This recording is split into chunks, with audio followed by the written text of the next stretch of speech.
મારા વાલા પ્રિયો, ઈશુના નામે હું તમને શુભેચ્છા પાઠવું છું। શું તમે આ જગ્યા જુઓ છો? કેવી છે? તે સરસ છે ને? આ જે છે તે ધનુષકોટીમાં દરિયા કિનારો આવેલ છે। મોજા કેવી રીતે ઉછળી રહ્યા છે, શું તમે તે જોઈ રહ્યા છો? કારણ કે પવન ભારે ફૂંકાઈ રહ્યો છે, તેના લીધે મોટા મોજા ઉછળી રહ્યા છે। ઉગ્ર મોજાઓના કારણે કોઈ નહાવા માટે સમુદ્રમાં પ્રવેશતું નથી। માછીમારો પણ માછીમારી કરવા માટે તે જતા નથી, કારણ કે ભારે પવન આવે છે, તેના કારણે મોટા અને મોટા મોજા તેઓ ઉછળી રહ્યા છે।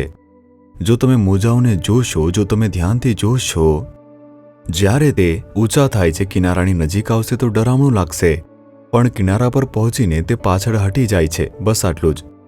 પરમેશ્વરે તેની એક સીમા નક્કી કરી છે। અયુબ 38મો અધ્યાય તેની 11મી કલમ આ વિશે કહે છે। તે શું કહે છે તે આપણે જોઈશું। તારે અહીં સુધી જ આવવું, પણ એથી આગળ વધવું નહીં, અને અહીં તારા ગર્વિષ્ઠ મોજા અટકાવી દેવામાં આવશે, આમ પ્રભુ કહે છે। તે સમુદ્ર જોઈને કહે છે, આટલા સુધી જ આવો, પરંતુ આગળ નહીં। શું તમને લાગે છે કે કોઈ માણસ આવી રીતે મોજાઓને રોકી શકે છે? માણસ તેને રોકી શકતો નથી। સુનામી આવી હતી ત્યારે દરિયાનું પાણી શહેરોમાં ઘૂસી ગયું। મોટી આફત આવી હતી, બસ અહીં જ રોકાઈ જાઓ, તેનાથી આગળ ના આવો। શું કોઈ તેમને આવી રીતે કંઈ રોકી શકે છે? આપણે દિવાલો બનાવીને પણ રોકી શકતા નથી। જ્યારે મોજા તે કિનારાને પાર કરીને આવ્યા ત્યારે તેઓ મોટા પુલોને પણ તોડી નાખતા હોય છે। તેઓ અદૃશ્ય થઈ ગયા। આટલી બધી શક્તિ, આટલું બધું પાવર તે પાણીમાં હોય છે। જ્યારે મોજા તે ઉગ્ર બને છે ત્યારે કોઈ તેમની સામે ટકી શકતું નથી।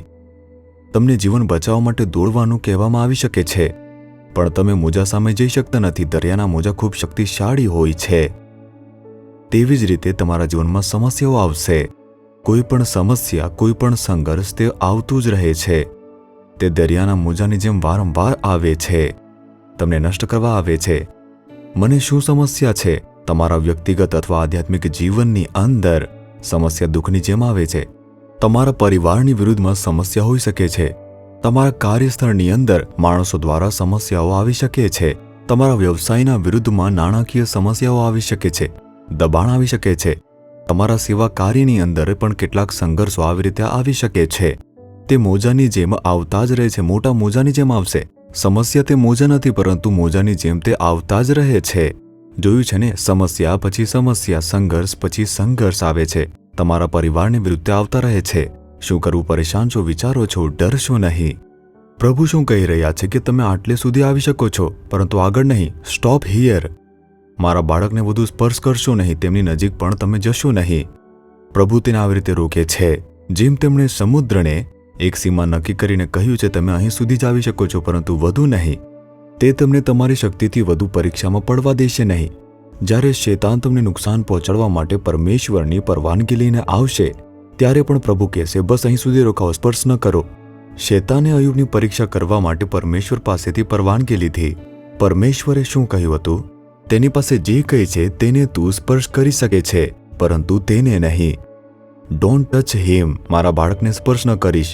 શેતાને તેની દરેક વસ્તુને સ્પર્શ કર્યું, તેના બાળકોને, તેની સંપત્તિને, બધું જ લઈ લીધું હતું, પરંતુ અયુબને સ્પર્શ ન કરી શક્યો।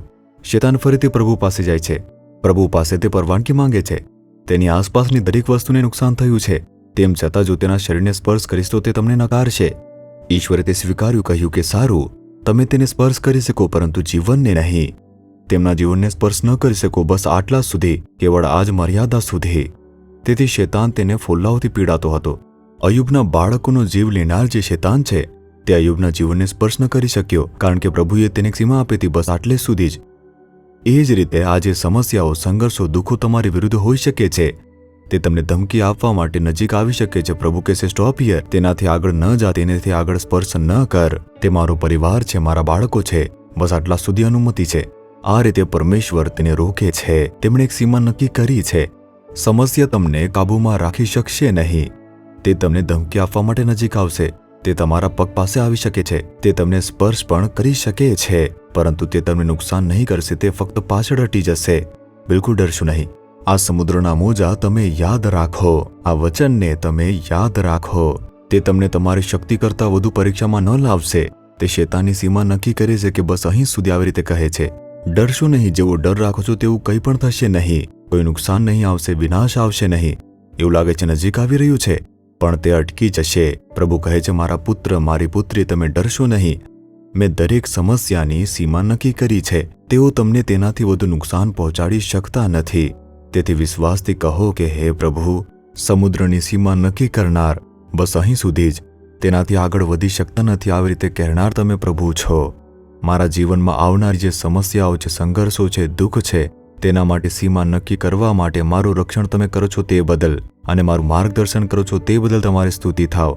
કોઈ પણ સમસ્યા અથવા કોઈ પણ સંઘર્ષ મને સ્પર્શી શકશે નહીં, મને નુકસાન પહોંચાડશે નહીં. તમે તેની સીમા નક્કી કરી છે. તે સીમા ઓળંગીને આવી શકતું નથી, મને સ્પર્શી શકતું નથી, કે મને નુકસાન પહોંચાડી શકતું નથી. એ પાછળ હટી જશે, તેના પાસે બીજો રસ્તો નથી. ઈસુના નામે amen, amen. Jesus redeems Gujarati YouTube ચેનલને સબસ્ક્રાઇબ કરો. દરેક નવા કાર્યક્રમની માહિતી મેળવવા માટે બેલ આઇકન પર ક્લિક કરો.